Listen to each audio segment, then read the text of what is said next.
আসসালামু আলাইকুম রহমতুল্লাহি ওবরকাতুহু। সম্মানিত দর্শক, শেখ হাসিনা হঠাৎ করে ক্ষমতা হারালেন কেন? তার ক্ষমতার যে ১৫ বছরের অব্যাহত উন্নয়ন, প্রশাসন সর্বস্তরে তার যে একছত্র আধিপত্য, সমাজ, সংসার, রাষ্ট্র, রাজনীতি, প্রায় সব জায়গাতেই তিনি যখন তার একক কর্তৃত্ব প্রতিষ্ঠা করে ফেলেছিলেন, যখন তার প্রতিদ্বন্দ্বী যারা রয়েছেন তারা কেবলই প্রকৃতির উপর নির্ভর করেছিল যে আকাশ থেকে কোনো একটা বজ্রপাত হোক কিংবা আল্লাহ তাকে বেহেশত নসিব করুক, তাকে তুলে নিয়ে যাক, তিনি অসুস্থ হয়ে যান, মারা যান, এরকম একটা চিন্তা ভাবনা করছিল। এবং যখন মনে করেছিল যে তাকে কোনো অবস্থাতেই ক্ষমতাচ্যুত করা সম্ভব ছিল না বা সম্ভব হবে না। এমনকি এই যে জুলাই আগস্ট বিপ্লবের যে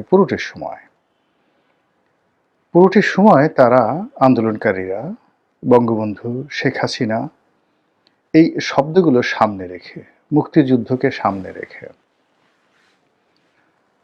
সরকারকে তোষণ করে তারা তাদের দাবি শান্তিপূর্ণভাবে আদায় করার চেষ্টা করেছে। আর এই শান্তিপূর্ণ আন্দোলনের মধ্যে সহিংসতা কিভাবে শুরু হলো এবং এটি কি সরকারের পক্ষ থেকে প্রথম নাকি ছাত্রদের পক্ষ থেকে প্রথম, এটা ভবিষ্যতে আলোচনার বিষয়।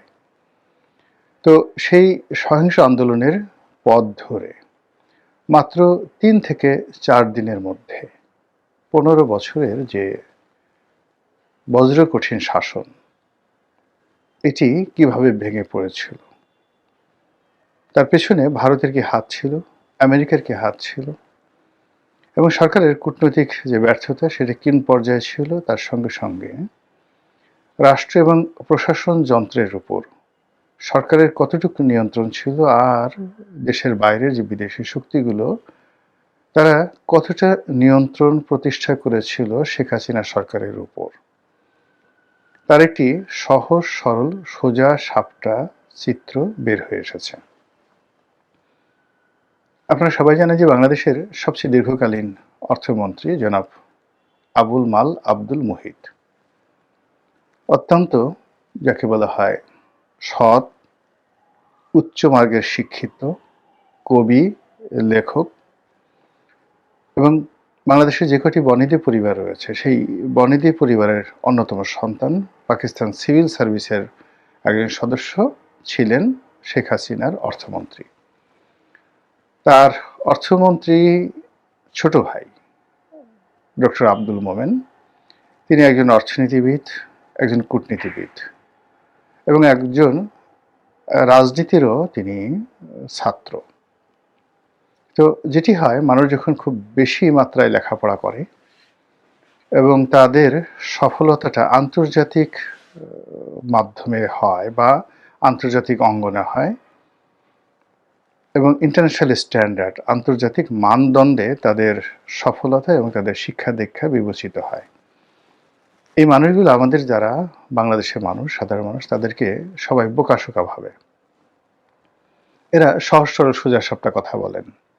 যেমন আপনি যদি ডক্টর কামাল হোসেনের সাথে কথা বলেন, ডক্টর রেহমান সোবহানের সঙ্গে কথা বলেন, তারপর যাকে বলা হয় আবুল মাল আব্দুল মুহিতের সঙ্গে যদি আপনার পরিচয় থাকতো, বা এই যে ডক্টর মোমেন, এরকম যারা লোকজন রয়েছেন যারা কোনো অবস্থাতেই তাদের মধ্যে বাঙালির যে কূটনীতি বা কূটনামি বা দৈন্যতা, নেতিবাচক যে বিষয়গুলো, এগুলো এই ধরনের মানুষের মধ্যে সাধারণত ঢুকেনি। একেবারে অনেক ক্ষেত্রে তারা শিশুর মতো সহজ সরলভাবে নিজের যত গোপন কথা ফটাফট করে বলে দেন। তো এদের মধ্যে কেউ কেউ খুব সফল হয়েছেন, আবার অনেকে ব্যর্থ হয়েছেন। যেমন আব্দুল মাল আবুল মুহিত সাহেব, ডক্টর কামাল হোসেন সাহেব, মোমেন সাহেব, তারা সফল হয়েছেন। আবার কেউ কেউ কিন্তু বাংলাদেশে এসে তাদের চেয়েও মেধাবী কিন্তু সফল হতে পারেননি, যেমন রেজা কিবরিয়া। যদি রেজা কিবরিয়ার এডুকেশনাল ব্যাকগ্রাউন্ড দেখেন, তার কর্মজীবনের যে বিরাট অংশটি তিনি IMF এ কাটিয়েছেন, দেশের বাইরে মানুষ হয়েছেন, তার যে মা সেই আসমা কিবরিয়া, তার বাবা এম এস কিবরিয়া। তো তাদের যে লিগেছি সে অনুযায়ী জনাব যাকে বলা হয় রেজা কিবরিয়া বাংলাদেশের রাজনীতিতে যে ভালো করার কথা, তার তো আসলে প্রধানমন্ত্রী হওয়ার কথা, তার অর্থমন্ত্রী হওয়ার কথা। কিন্তু এই বাংলাদেশে দেখা গেল তাকে কখনো নুরুল হক নুরুর অধীনে কাজ করতে হয়েছে, কখনো রাশেদের অধীন কাজ করতে হয়েছে, কখনো তাকে আম তারেকের অধীন কাজ করতে হয়েছে। আর আম তারেকের জায়গায় এখন বিএনপির তারেক রহমান সাহেবের অধীনে তিনি এখন কাজ করার চেষ্টা করছেন, এবং এই কাজ করতে গিয়েও ইতিমধ্যে তিনি শোকজ খেয়ে ফেলেছেন কথাবার্তার লাগামহীনতার জন্য। তো আমাদের সমাজ এই মানুষগুলোকে আসলে ধারণ করতে পারে না। না পারার কারণে যখন ডক্টর মোমেন পররাষ্ট্রমন্ত্রী ছিলেন তখন তাকে নিয়ে নানা রকম ব্যঙ্গ হতো, কৌতুক হতো, তার বক্তব্য নিয়ে ঠাট্টা হতো, মস্কার হতো, কিন্তু তার কথাগুলো ছিল একেবারে নিপাট, নির্জলা, সাদামাটা সত্য কথা, কিন্তু আমরা হজম করতে পারিনি। যেমন ভারতের সঙ্গে তার কি আলাপ হলো, তো সেই আলাপগুলো তিনি অকপটে বলে ফেললেন, কিন্তু জি এম কাদের বললেন না, বা জামাতের আমির বললেন না, এবং এখানেই হলো পলিটিক্স। তো এই ভদ্রলোক তিনি এমপি ছিলেন, মন্ত্রী ছিলেন, কিন্তু সিলেট শহরে বা ঢাকা শহরের পররাষ্ট্র মন্ত্রণালয়ে আসলে কেউ কখনো বলতে পারবেন না যে তিনি বা তার ভাই যে আবুল মাল আব্দুল মুহিত তারা কোনো ইন্টেলেকচুয়াল দুর্নীতি, মানে দুষ্টবুদ্ধি বা বাজে যাকে বলা চিন্তা, অন্যের ক্ষতি, এটা কিন্তু শারীরিক যে দুর্নীতি এর চেয়ে অনেক বেশি মারাত্মক। তো এই কাজ তারা দুই ভাই করেছেন, কেউ বলতে পারবেন না।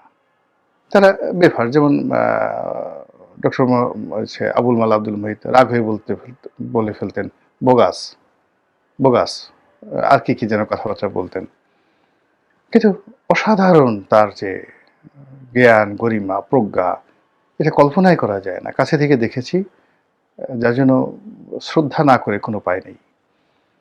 ডক্টর মোমেন, ওনার সঙ্গে আমার অত ঘনিষ্ঠ সম্পর্ক হওয়ার সুযোগ হয়নি, কিন্তু ওনাকেও কাছে থেকে দেখেছি। তো এই মানুষগুলো যখন ক্ষমতায় ছিলেন আমরা অনেকেই তাদের সমালোচনা করেছি, কিন্তু তারপরেও তাদের সেই নিপাট নির্জলা বক্তব্যগুলো যদি আপনি এখন বিশ্লেষণ করেন তাহলে শেখ হাসিনার জমানার অনেক কিছু পেয়ে যাবেন। এত লম্বা ভূমিকা টানলাম এই কারণে যে সম্প্রতি তিনি একটি সাক্ষাৎকার দিয়েছেন। তো সেই সাক্ষাৎকারে সুদীর্ঘ সাক্ষাৎকার দিয়েছেন আমেরিকা প্রবাসী এক সাংবাদিক সুলতানা রহমান, তার পডকাস্টে। সেই সাক্ষাৎকারে বাংলাদেশে তার 8 মাস, 8.5 মাস, মানে জুলাই আগস্ট বিপ্লবের পর 8.5 মাস পালিয়ে থাকার কাহিনীর কিছু চমকপ্রদ ক্লু তিনি বলেছেন, এবং অকপটে তিনি তার মাথার চুল কামিয়ে ফেলা, আগে যে পরচুলা ব্যবহার করতেন সেটি না পরা, নতুন শুরুতে দাড়ি রাখা, এবং এই যে তার মধ্যে যে পালানোর কোনো বুদ্ধি নেই। প্রথমত তিনি মনে করলেন যে আমি সারা জীবন ভালো কাজ করেছি, অন্যায় করিনি, আমি কেন পালাবো। দ্বিতীয়ত লোকজন যখন তারা বলল তোমাকে এখন পালাতে হবে, তখন তিনি জানলেন না যে কি করে পালাতে হয়, একেবারে জানলেনই না। তার স্ত্রী তাকে যেভাবে বুদ্ধি দিয়েছে, এবং তার স্ত্রী যাদেরকে ভাড়া করেছিল এর মধ্যে অনেক সরকারি কর্মকর্তাও আছে, যাদেরকে তিনি এই হিউম্যান ট্রাফিকিং, লোক পাচারের ফড়িয়া হিসেবে উল্লেখ করেছেন। তো এই ফড়িয়াদেরকে তার স্ত্রী ভাড়া করেছিল।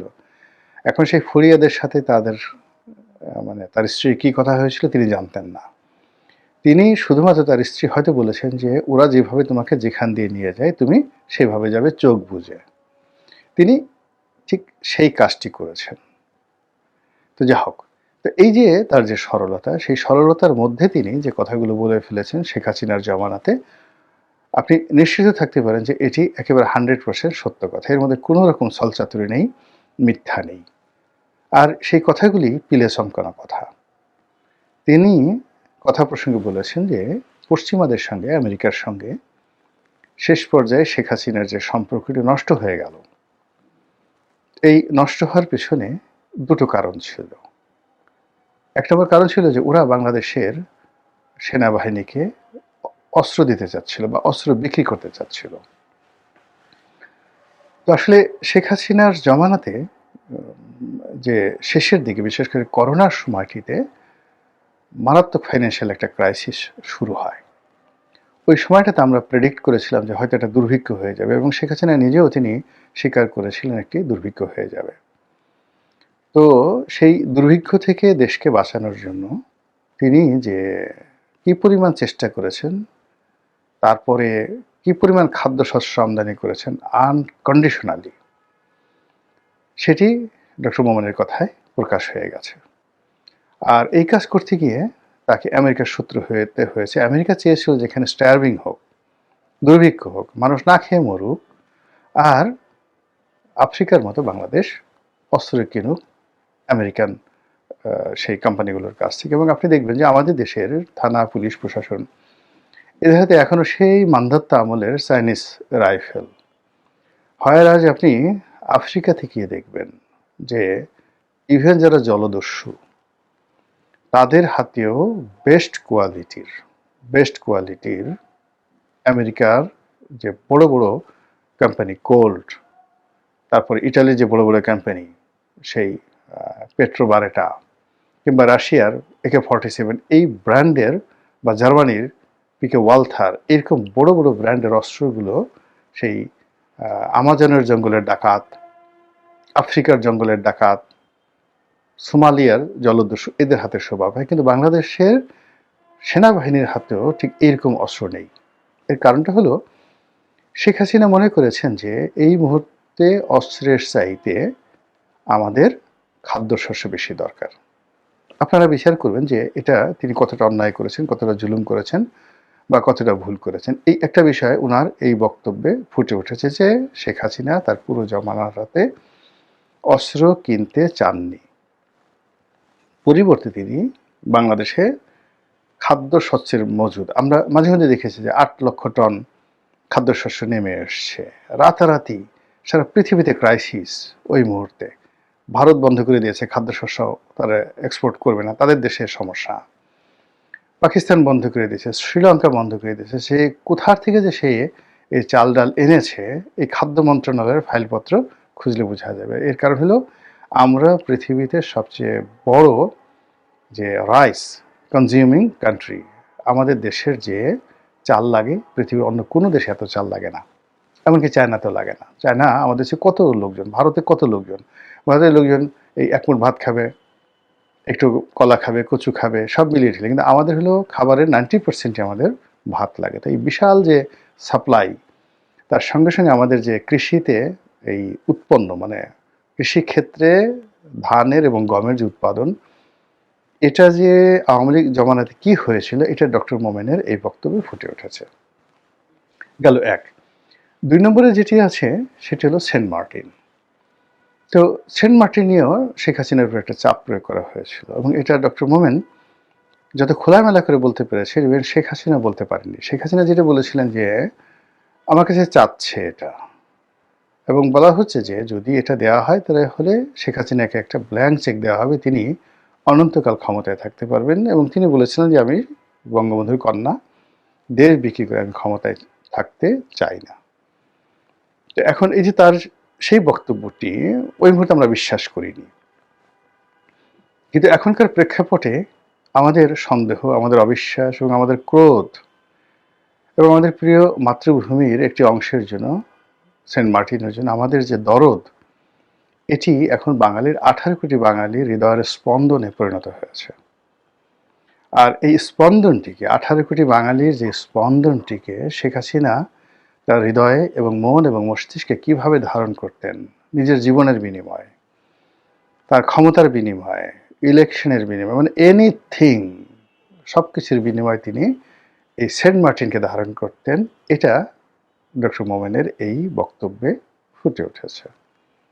তার সঙ্গে সঙ্গে আমেরিকা এবং ইউরোপ, তারা তাদের সাম্রাজ্যবাদী নীতি প্রয়োগ করার জন্য কতটা নির্মম হতে পারেন, নিষ্ঠুর হতে পারেন, তার বাস্তব প্রমাণ আমরা দেখলাম এই ভেনেজুয়েলার ঘটনাতে। এখন এই ভিডিও যখন করছি তার বাস্তব প্রমাণ আমরা দেখতে পাচ্ছি ইরানের সেই দুর্বিষহ ঘটনার মধ্যে।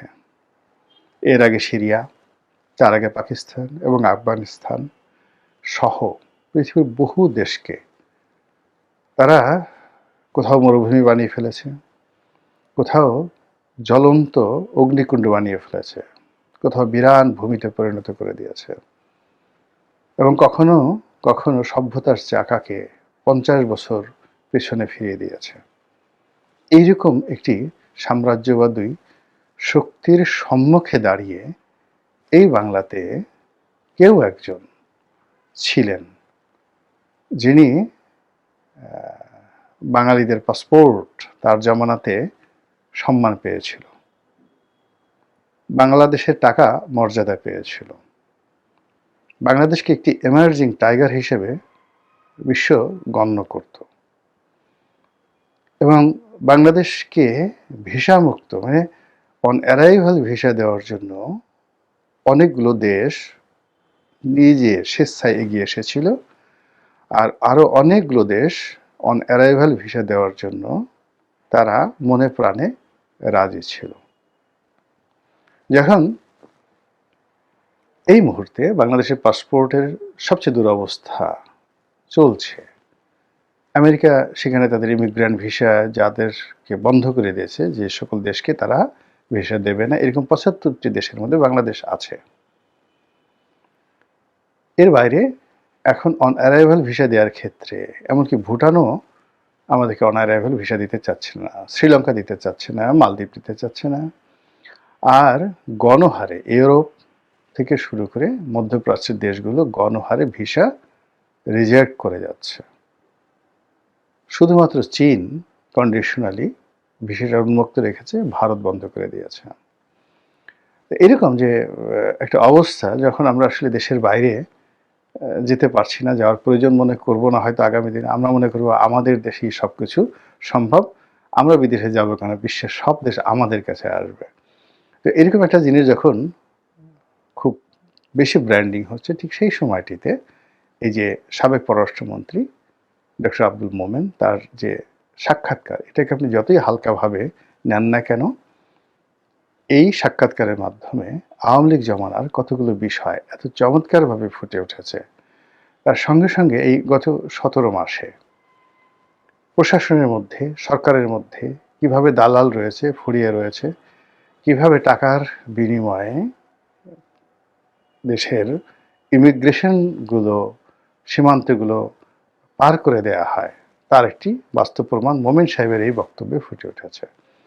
মোমেন সাহেব বিখ্যাত লোক। আমি আরেকজন লোকের নাম বলবো, আমি যাকে পরিচিত জানি, সে হঠাৎ করে আমাকে টেলিফোন করলেন যে কানাডা থেকে। তাই আমি বললাম যে আরে তুমি কানাডা গেলে কি করে?